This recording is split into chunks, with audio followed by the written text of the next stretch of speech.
दोस्तों, आपने कबीर जी का एक दोहा अवश्य सुना होगा, अर्थात गुरु और भगवान दोनों मेरे समक्ष खड़े हैं और मैं पहले गुरुदेव को प्रणाम करना चाहूंगा, ईश्वर को नहीं। क्यों? अंत में उन्होंने एक सूत्र दिया, जिन गोविंद दियो मिलाए, अर्थात जिन गुरु ने गोविंद से मिला दिया, ईश्वर से मिला दिया। ईश्वर तो सर्वत्र है ही, हमारे भीतर भी ईश्वर है, कण कण में ईश्वर है, आगे पीछे ऊपर नीचे तीनों लोकों में, समस्त ब्रह्मांड में कौन सा ऐसा स्थान है जहां पर ईश्वर नहीं है? लेकिन तब भी हम अपने आप को सदा अकेला क्यों पाते हैं? अगर ईश्वर सब जगह है तो जब भी हमें कष्ट, दुहुक, आपदा आती है तो क्यों ईश्वर साक्षात प्रकट होकर हमारी रक्षा नहीं करते हैं? सज्जनों, कबीर जी ने ऐसे ही गुरु को पहले प्रणाम करने का निर्णय नहीं लिया। इसके पीछे कारण है, ईश्वर भले कण कण में हो, लेकिन जब तक ईश्वर आपको मिलते नहीं तब एक ईश्वर का आपको लाभ नहीं है। इस बात को हम एक उदाहरण से समझते हैं।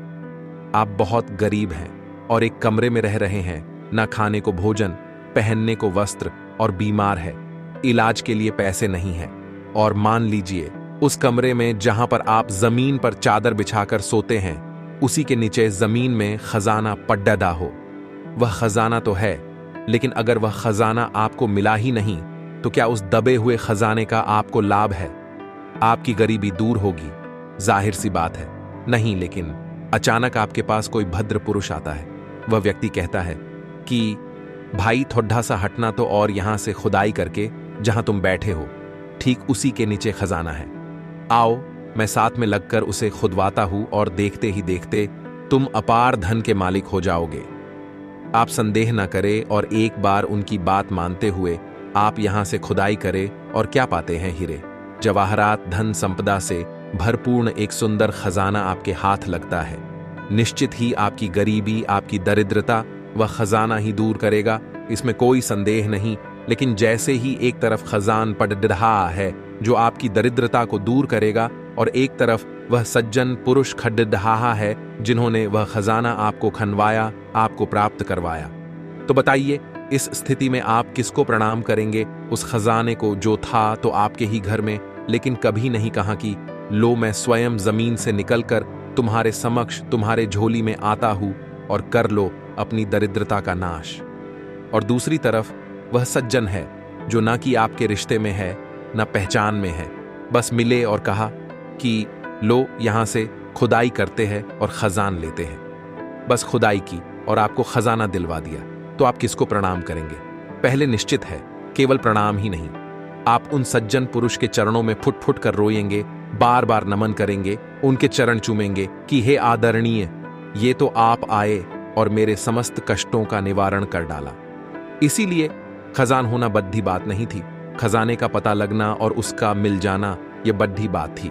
इसलिए सज्जनों, कबीर जी कहते हैं ईश्वर भी तो एक खजान ही है जो कि हमारे शरीर के भीतर विद्यमान था, लेकिन तब भी हम सुख शांति रूपी संपदा से कोसों दूर थे और विकारों की मार झेलते हुए दुखों की दरिद्रता भोगे जा रहे थे। ये तो गुरु की कृपा है कि वे हमारे जीवन में आए और हमारे मस्तिष्क पर विद्यमान तीसरे नेत्र को खोलवाया और भीतर पड़ढ़ा खजाना, जिसे हम ईश्वर कहते हैं, वह लेकर हमारे हृदय रूपी झोली में डाल दिया और हमारे मोक्ष का मार्ग अस्सवत हो गया। जिनकी कृपा से यह सुंदर मार्ग मिला वह गुरु ही हुए। उन गुरु को भला कैसे पहले हम प्रणाम नहीं करेंगे? ना चाहते हुए भी बरबस ऐसे पावन गुरुदेव के श्री चरणों में हमारा मस्तक नत हो ही जाता है। फिर एक और उदाहरण देखिए, आपको नदियां पार करनी है, पार तो आपको नौका ही लेकर जाएगी, और जिस वक्त आप नौका में बैठते हैं उस पार पहुंच जाते हैं, तो निश्चित ही आप नौका में बैठकर पार हुए। लेकिन जैसे ही आप पैसा देने लगे तो क्या आपने नौका को पैसे दिया कि हे नौक, ये लो 20 रुपए और आपका बड्ढा, धन्यवाद? आप ऐसा नहीं कहते, आप मल्लाह को कहते हैं कि हे मल्लाह, आपका बहुत धन्यवाद और ये लीजिए उतरवाई और हमारी सेवा स्वीकार कीजिए। यहां आपने नौका को पैसे नहीं दिए बल्कि मल्लाह को दिए। क्यों? क्योंकि बिना मल्लाह के नौका किसी काम का नहीं। सज्जनों, गुरु मल्लाह होता है और नौका ईश्वर है। निश्चित ही ईश्वर पर सवार होकर हमें पार लगाना है। लेकिन अगर गुरु रूपी मल्लाह नहीं होंगे तो नौका रूपी ईश्वर, वह भी हमारी किसी काम की नहीं होंगी। इसीलिए सज्जनों, स्वतः ही हमारे मन में मल्लाह के प्रति विज्ञता का भाव आ जाता है। एक और उदाहरण लेते हैं। हम बीमार हैं, स्वाभाविक है कि दवा ही हमको ठीक करेगी। आप हॉस्पिटल जाते हैं तो क्या वहां पर पाडिडी ही हुई अनेकों दवाइयों में कोई भी दवाई उठाकर खा लेते हैं? जी नहीं।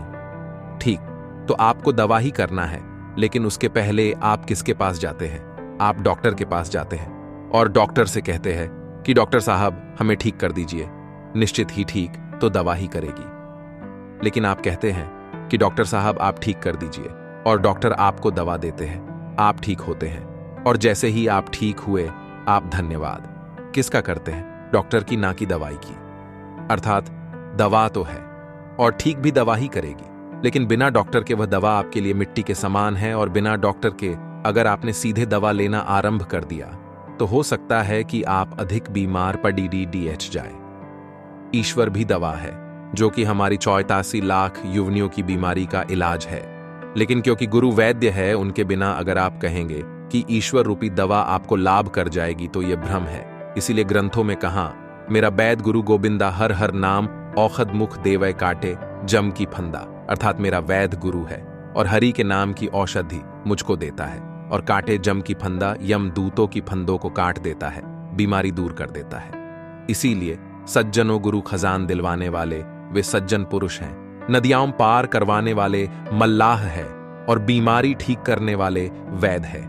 जैसे बाहर मल्लाह या वैद को स्वतः ही आप प्रतिज्ञता के भाव से समर्पित हो जाते हैं, ठीक वैसे ही एक भक्त, एक शिष्य गुरु को नमन करता है, समर्पित होता है कि हे गुरुदेव, अगर आप ना होते तो ईश्वर भले ही मेरे चारों तरफ था, लेकिन तब भी हम ईश्वर से सदा दूर ही रहते। इसीलिए सज्जनों, गुरु की महिमा, उसकी स्तुति, उसकी कृपा यह अनंत है।